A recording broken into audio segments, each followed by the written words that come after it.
Todos nós somos assassinos em potencial. Basta um dia ruim e decisões piores ainda. Não, você não é esse alecrim dourado que você acha que é. Não é. Fala aí, pessoal do Filodoxia, tudo tranquilo, tudo beleza? Eu sou Thiago Ribarni e você está no Filodoxia para a crítica sem spoiler de Inside Man da Netflix. Simbora!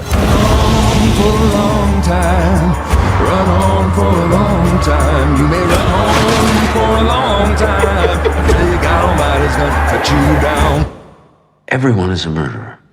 You just have to meet the right person. E aqui você já sabe, eu já vou pedindo logo, Antes que o nosso mal interior aflore e saia por aí, deixa seu like maroto, se inscreva no canal caso ainda não tenha se inscrito. Se você estiver assistindo essa prévia por qualquer outro lugar que não o canal, passa lá pra prestigiar que ajuda muito, beleza? Então agora sim, bora começar. Lembrando que esse papo não contém spoiler. Talvez lá no final, mas não contém spoiler, relaxa.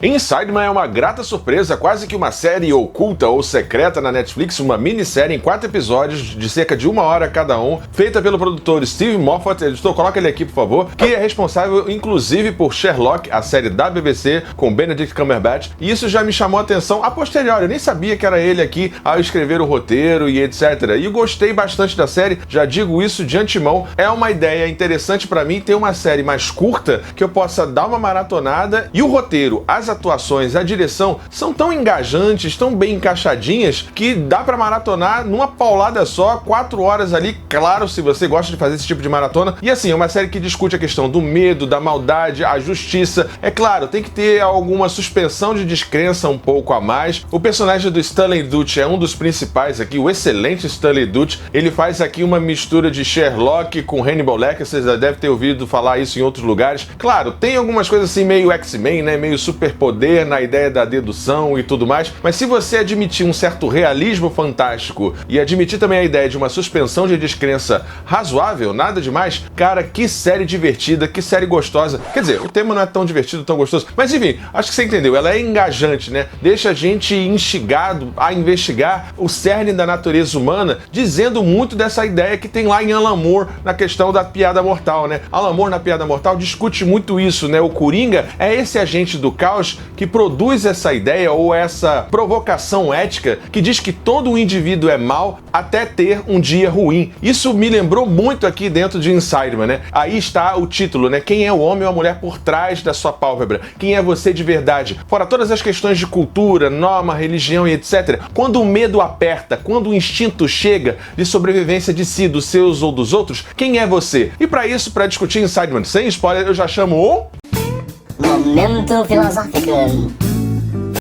Bom, já deu pra ver que eu gostei da série, então já começa aqui com uma indicação da editora Zahar, a Antologia da Maldade. Não é nada demais, são algumas citações, algumas frases e tudo mais sobre o tema diversos, inclusive o tema da maldade. Editor, coloca aí na tela, eu vou colocar uma frase de Woody Allen e uma de Freud pra gente pensar a ideia do mal, da maldade, né? Olha aí na tela. As pessoas boas dormem muito melhor à noite que as pessoas más. Claro, durante o dia, as pessoas más se divertem muito mais. Woody Allen, cineasta americano. E aí, a frase de Freud: a maldade é a vingança do homem contra a sociedade pelas restrições que ela impõe. É o resultado do conflito entre nosso instinto e nossa cultura. Sigmund Freud, médico austríaco, pioneiro da psicanálise. Cara, essa acepção pra mim do Freud é uma das mais interessantes, né? O mal seria uma expressão do nosso instinto primitivo, do nosso id interior se libertando das amarras e de alguma forma afrontando todos os padrões de religião, cultura, sexualidade, etc.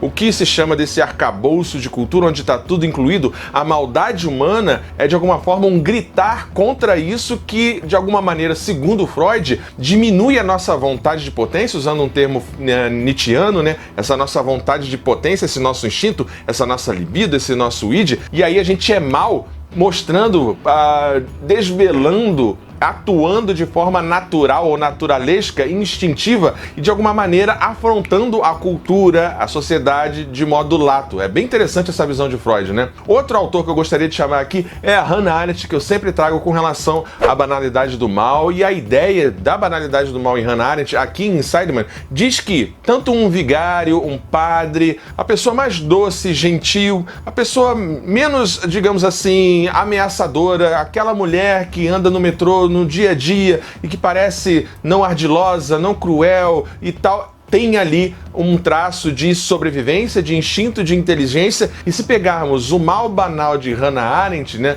dá pra gente pensar a percepção de que não há uma pessoa, quando uma pessoa comete um mal, que está no corredor da morte ou algo nesse sentido, você não vai lá encontrar uma pessoa com chifre, né, uma pessoa de cauda, o Satanás, o demônio, o Beelzebub, mochila de criança em pessoa ali. Não, você vai encontrar de modo constrangedor uma pessoa. Porra!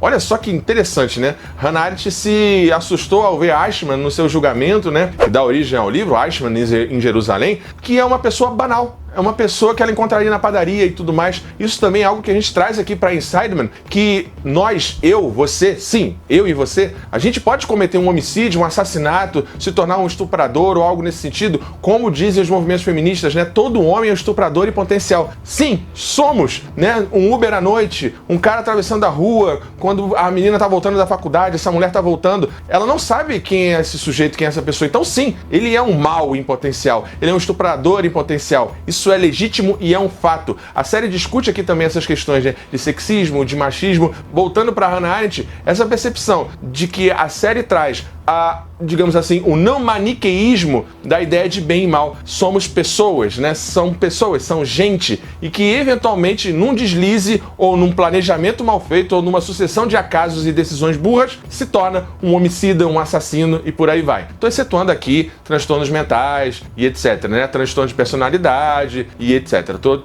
excetuando essa questão psicológica aqui, que aí teria uma patologia envolvida e tudo mais, beleza? E para fechar esse momento filosófico, eu trago dois grandes autores do contratualismo, que são Hobbes e Rousseau. Thomas Hobbes e Rousseau discutem o estado de natureza do indivíduo antes do estado civil, ou seja, de nós estarmos na cultura, como disse Freud, né, na civilização. Qual seria esse estado de natureza? Para Hobbes, seria um estado de guerra de todos contra todos, onde um componente do medo é um componente muito importante. Eu me juntaria em grupos violentos, muito por conta do medo de ser estuprado, pelo medo de ser morto, pelo medo de ser roubado e todas as outras violências, eu praticaria essas violências antes de que se praticasse comigo. Dá pra entender essa ideia? Pensa aí, sei lá, em Walking Dead, Mad Max e tudo mais. Então o estado de natureza do homem seria um estado mau. Para Jean-Jacques Rousseau seria justamente o oposto. Seria algo próximo ali de Mowgli, Tarzan, Menino Lobo e etc. Nosso estado de natureza seria um estado de bom selvagem, seria um estado de harmonia, de alteridade, onde um ajuda o outro, não há propriedade privada, e a sociedade, com a ideia, sobretudo, dentre outras,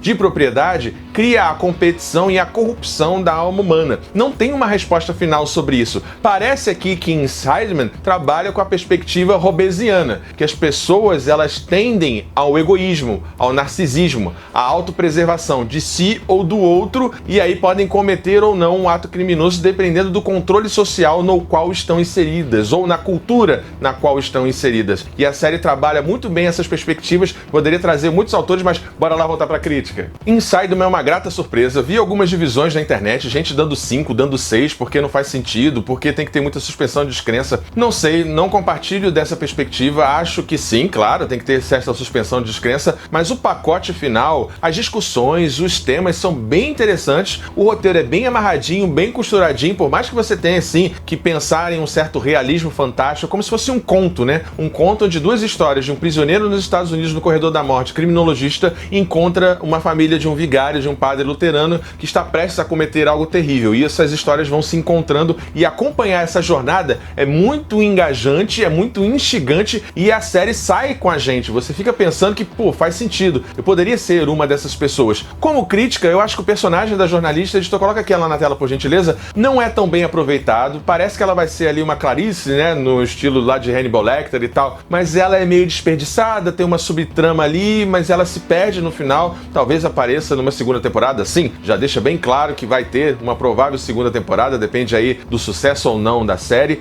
E algumas outras questões para além dessa jornalista não bem aproveitada, para mim fica na cena pós-crédito. Olha só que doideira, tem um estilo Marvel aí, né? Tem uma cena pós-crédito, calma, não vou dizer sobre ela, que é no estilo Marvel, né? Tem um primeiro crédito, depois ela acontece, e eu acho que eu acabaria ela antes, sabe? Ela mostra ali um debate, um encontro final de dois personagens chaves, de um excelente elenco. Aliás, fazer um parênteses aqui pro elenco. Que elenco bom, né? Nós temos aqui o David Tennant, que participou de Doctor Who, excelente, fazendo o papel do padre, né, do vigário, né, no sentido luterano do termo. O Stanley Tucci, como eu falei, também tá excelente. E aí, como destaque, eu trago outras duas atrizes femininas, né, duas mulheres maravilhosas. A Dolly Wells que faz a Janice, espetacular, que atriz boa, e também a esposa, né, desse vigário, que é a Lindsay Marshall. Assim, um elenco muito bom, muito redondinho. E voltando para o meu ponto negativo, assim, nessa cena final tem um encontro entre dois personagens ali, que eu acho que eu, como diretor, eu cortaria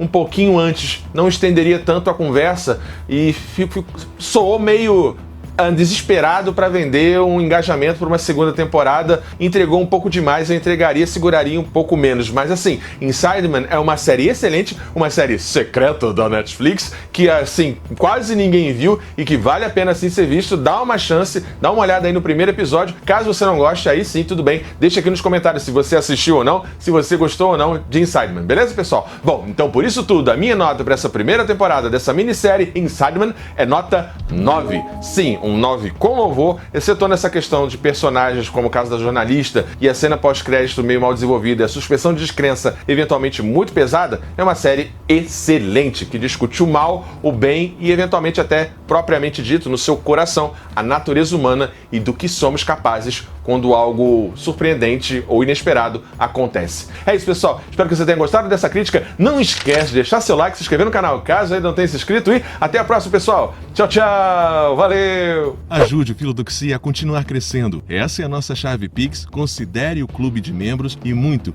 obrigado por apoiar o canal. Sem você, ele não seria possível. Muito obrigado sempre.